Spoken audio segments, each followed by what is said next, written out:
ঈদের সকালে ঈদগাহে যাওয়ার আগে মিষ্টিমুখ করা এবং অতিথিদের মিষ্টি পরিবেশন করা বাঙালির দীর্ঘদিনের ঐতিহ্য। তাই ঈদ বাজারের তালিকায় বাড়তি গুরুত্ব পায় লাচ্চা সেমাই সহ বিভিন্ন মিষ্টান্ন দ্রব্য। বাজার নিয়ে আমরা 100% খুশি আছি। ডক্টর ইউনূসকে ধন্যবাদ জানাই যে বিগত 15 বছরের ভিতরে আমরা যে জিনিসে এত কম দামে পাইনি। এটা অবশ্যই ধন্যবাদ জানাই বর্তমান সরকারকে।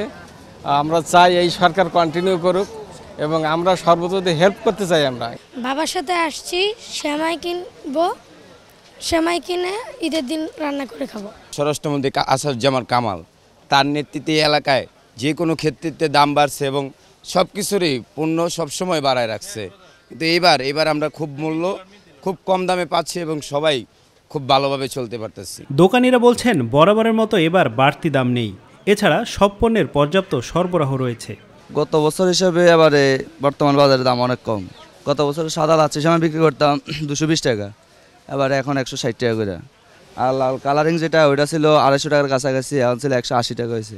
বাজারে সরবরাহ ভালো, গতবার আছে অনেক ভালো এবার, কারণ গতবার আপনার চিনির দাম বেশি ছিল, ছোলার দাম বেশি ছিল, সব কিছুর দাম গতবার আছে, এবার অনেক কিছু দাম কম। শুধু কাঠবাদামের দাম বাড়ছে, কাজু বাদাম আগের থেকে 20 টাকা 30 টাকা কমছে কেজি থেকে।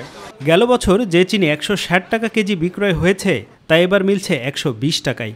গেল বছরের 210 টাকার খোলা সেমাই এবার কেজিতে 50 টাকা কম।